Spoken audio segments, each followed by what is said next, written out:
chegou a hora de atualizar vocês.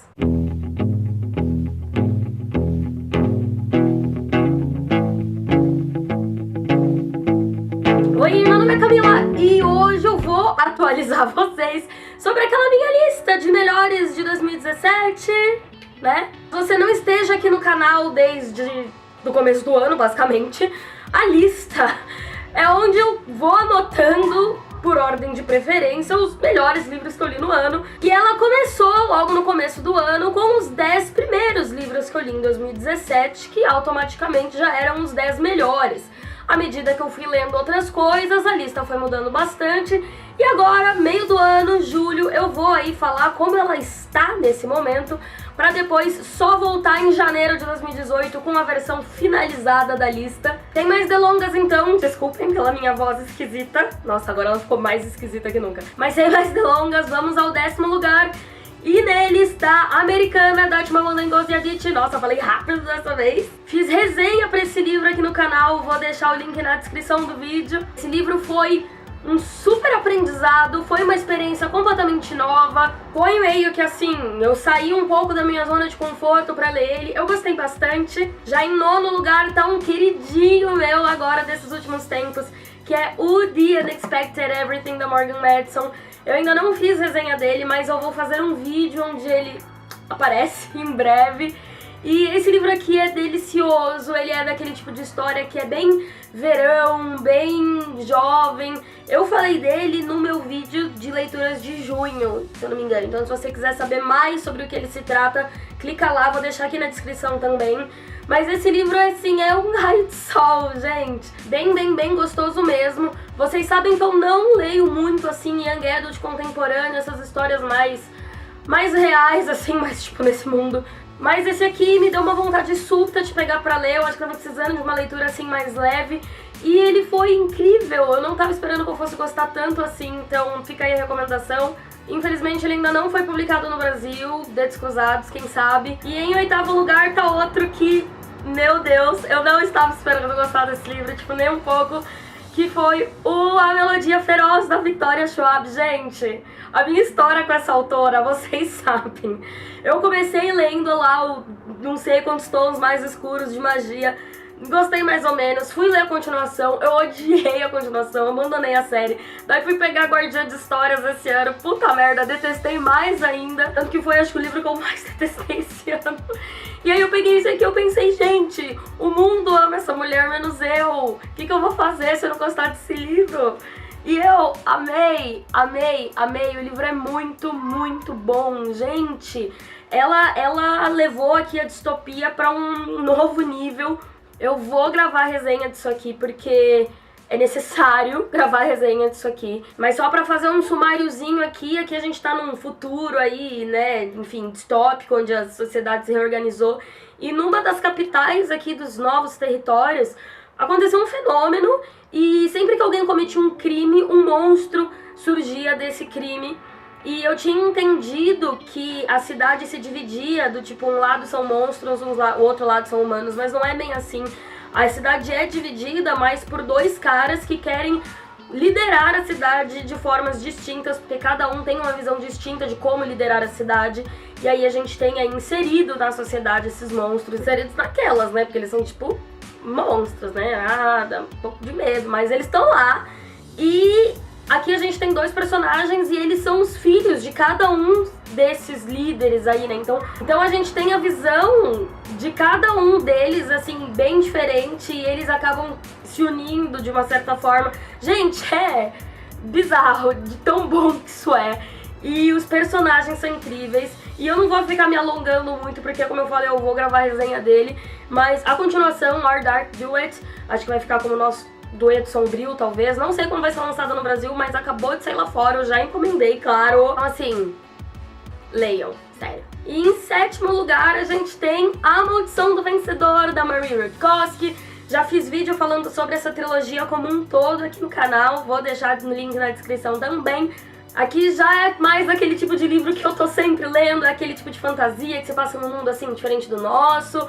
Aqui a gente tem um reino que foi conquistado por outro, basicamente. E a personagem principal é filha do general que, assim, invadiu lá e meio que colonizou o lugar, vamos dizer assim. E meio que sem querer ela acaba adquirindo um escravo num mercado de escravos. E ele é da população local, né, do povo que foi subjugado. E nesse livro aqui a gente tem tanta trama política, gente, tanta trama política que é o forte, ainda que os personagens sejam incríveis, que a relação dos personagens seja incrível. A parte política dessa trilogia aqui foi o que eu mais gostei de ver. E esse primeiro livro foi uma apresentação, assim, da história, do cenário, dos personagens maravilhosa. Eu terminei desesperada pra ler o próximo. E em sexto lugar tem o último livro da trilogia, que é O Beijo do Vencedor. O Crime do Vencedor, que é o segundo, não está nessa lista em nenhum momento, porque ele foi bem mais fraco do que os outros. Tipo, nem vou comentar muito, porque aqui a gente tá falando que foram bons, né? E O Beijo do Vencedor, como eu tinha dito no vídeo lá que eu gravei sobre a trilogia, ele foi, assim, um presente da autora pra mim, porque tudo que eu queria que acontecesse, aconteceu. Foi um livro cheio de ação, cheio de acontecimentos. Não tinha um momento que eu ficava, assim, tipo, um pouco mais calma, sabe? O livro inteiro era, assim, uma sucessão de coração acelerado, de ai meu Deus e tudo mais. Então foi um final fantástico, foi incrível e não foi nem um pouco previsível. Terminou de um jeito que eu adorei, mas não foi nem um pouco previsível, isso é muito bom. Essa também foi a primeira trilogia, série, né, enfim, que eu completei esse ano. E todos os volumes já foram publicados aqui no Brasil, então, gente, leiam, por favor. Já em quinto lugar a gente tem Illuminae. Eu gravei um vídeo falando 5 motivos pelos quais vocês deveriam ir atrás de Illuminae, vou deixar na caixa de descrição também. E esse livro aqui, gente, ai, que coisa maravilhosa. Eu não leio muito sci-fi, tá? É bem difícil, mas esse livro é uma coisa completamente nova. Começa que ele é inteirinho, em forma de e-mails e cartas e dados de computadores. A gente não tem aqui um diálogo normal, uma narrativa normal dos livros que a gente está acostumado. E isso tornou a leitura muitíssimo mais dinâmica, porque a gente não tem um personagem contando a história pra você. A gente tem as circunstâncias, a gente tem o ambiente contando a história pra você. E aqui eu vou tentar ser breve, a gente tem um planeta meio que no meio do nada, que ele é atacado por uma nave e os sobreviventes são resgatados por 2 outras naves. E aqui a gente tem um casal que na realidade estava terminando naquele dia e vai cada um para dentro de uma nave diferente. E o que acontece nessas naves é que começa aí a ter um boato meio mais ou menos de um risco biológico, alguma coisa solta lá dentro. E essa parte desse vírus e essa ameaça foi o que eu mais gostei, porque a gente tem, eu fiquei com medo do meio da história, era meio Resident Evil, assim, mais ou menos, mas eu fiquei assustada em determinados momentos. E outra coisa muito legal é que os autores, no meio de todos esses arquivos e cartas e dados, enfim, eles inseriram vários easter eggs, como por exemplo, tem uma lista de mortos, se eu não me engano, que aparece o nome dos 2 autores. Aí depois a gente tem um arquivo de uma paciente que foi infectada aí com o vírus. E o nome dessa paciente é Laini Taylor, que é outra autora aí que eu vivo falando aqui no canal. Então eu achei muito engraçado descobrir esses detalhes assim dentro do livro.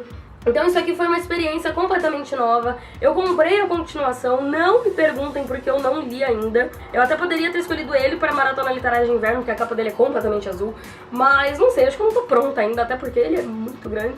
Mas, passando pro quarto lugar, a gente tem A Irmã da Sombra, da Lucinda Riley. É o 3º volume da série das 7 Irmãs, que foi uma grande surpresa pra mim esse ano, porque eu não tava esperando que eu fosse gostar tanto assim.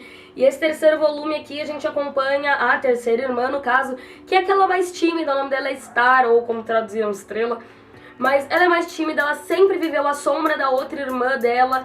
E aqui a gente acompanha a Star realmente assim, descobrindo quem ela é, descobrindo a voz dela. E o que eu mais gostei desse livro aqui é como ele fala sobre pessoas que amam livros. Então assim, ele tá falando de leitores pra uma leitora e é sempre bom ler sobre isso, né? Sem contar que, como em todos os livros da série, a gente é levado pro passado. E sempre que a gente é levado pro passado, tem alguma personalidade importante, histórica ali presente. E nesse caso aqui a gente tem várias, e se passa na Inglaterra, que é um lugar que eu sempre gostei de estudar a história de lá. Aqui a gente vai pra uma parte muito interessante da história, com personagens assim que eu já me interessava antes de lê-los dentro desse livro. Então foi uma viagem muito bacana, foi um livro muito gostoso de ler. Essa série tá me conquistando cada vez mais a cada livro. Agora a gente vai pro nosso top 3. Em terceiro lugar a gente tem A Canção do Sangue. Esse livro, eu li ele no momento que eu precisava muito ler ele, que eu tava desesperada por fantasia, assim, de alta qualidade, alta fantasia, que é exatamente o que ele é. Também falei dele no vídeo de lidos de junho, já deixei, né, na caixa de descrição. Mas aqui a gente tem um menino que ele é deixado pelo pai na casa da Sexta Ordem. E a Sexta Ordem é uma das ordens da fé desse reino. E a fé que treina guerreiros, né, pra lutarem a favor da fé. Então ele é treinado desde criança nas artes da guerra e tudo mais. Mas a gente acompanha esse menino por um bom período da vida dele, até ele ter mais ou menos uns 20 e poucos anos, não deixa muito clara a história. Mas assim, muita coisa acontece com ele. A gente vai mudando de cenário ali ao longo da história, a gente tem personagens muito interessantes.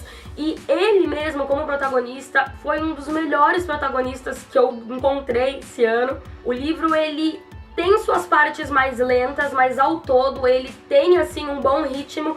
Igual que eu falei, muita coisa acontece, então tinha horas que eu ficava, gente, o livro não vai acabar, ele continua, mas isso não chegou a ser realmente um problema. Eu só achei que, assim, o autor colocou bastante coisa. Eu não iria me importar se ao invés de ser uma trilogia, a gente tivesse uma série um pouco mais diluída e volumes um pouco mais curtos, mas é o que eu falei, não foi um problema. É simplesmente um livrão com bastante coisa dentro. E é uma história fantástica, realmente fantástica. Se você gosta desse tipo de fantasia que não é tão jovem, né? Esse tipo de fantasia mais adulto, esse tipo de fantasia mais complexo, eu altamente recomendo esse livro. E aí a gente chega em qual? No top 2, que se você acompanha o canal há um tempo, eu tenho certeza que tá óbvio quais são, mas eu tenho que falar, né? Então, em segundo lugar, eu imagino que não seja surpresa pra ninguém, está o A Court of Dreams and Ruin. Ainda não sei como vai ficar o título aqui no Brasil, mas é o terceiro livro daquela trilogia lá, que começou com Corte de Espinhos e Rosas, foi pra Corte de Neve e Fúria, e termina entre aspas, porque a autora vai continuar, só que com os protagonistas, enfim, tá meio confusa essa história.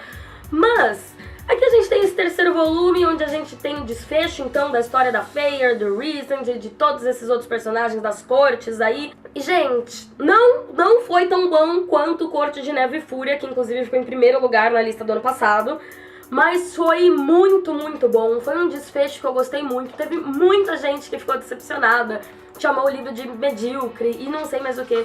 Eu não compartilhei essas opiniões, eu acabei gostando de verdade do que eu li aqui. E achei que foi sim um bom final. Fiz resenha dele, vou deixar aqui na caixa de descrição também. Assim como fiz resenha pro Corte de Neve e Fúria. Gente, eu falo dessa série já tem muito tempo. Então se você tá aí acompanhando os volumes em português ou mesmo em inglês e ainda não leu esse aqui, gente, eu gostei sim, foi um ótimo final, leiam.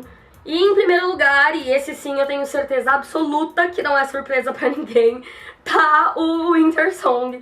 Esse livro entrou na lista em primeiro lugar e eu acho que ele vai acabar em primeiro lugar também, gente, porque nada chegou perto de desbancar isso até agora, gente. Esse livro é muito bom. Aqui a gente tem uma moça que mora meio que assim no interior ali da Áustria e tem várias lendas locais perto da casa dela sobre um tal de rei Goblin, como se fosse um rei do mundo das fadas aí, rei do submundo. E ela sempre fantasiou, ele sempre teve muito inserido assim na imaginação dela, do irmão, dentre as brincadeiras. E acaba que um belo dia a irmã dela é levada pro submundo por esse cara aqui pra ser tipo a noiva imortal dele. E ela vai atrás pra resgatar a irmã dela. E assim, esse livro aqui a gente tem muita magia, a gente tem muita música, a gente tem um romance muito bom. Esse livro aqui, ele é meio que uma faca de dois gumes, porque ao mesmo tempo que ele é mágico, maravilhoso, ele me fez sofrer, tipo, muito, porque não é uma história exatamente feliz. Aqui a gente não tem uma protagonista exemplar, ela é sim muito corajosa, ela tem um coração muito forte, mas ela tem muita raiva dentro dela, ela tem bastante coisas sombrias dentro dela, e isso deixou a história assim de... Gente, eu não consigo expressar direito sobre esse livro, mas ele é maravilhoso. E a continuação já tem até capa e não vejo a hora de ler. Eu gravei um vídeo comparando ele com Um Canto Mais Escuro da Floresta. É um vídeo que teve até bastante visualizações, eu vou deixar ele aqui na caixa de descrição também. São esses, então, os livros que estão compondo a minha lista de favoritos no presente momento. Se eu ainda não fiz resenha de algum deles ou se vocês querem saber mais, falem pra mim nos comentários. Falem pra mim nos comentários também quais estão sendo os seus livros favoritos de 2017 até agora. Se você não for inscrito no canal, não deixe de se inscrever. Vejo vocês no próximo vídeo. Muito obrigada por assistirem. Beijo e tchau!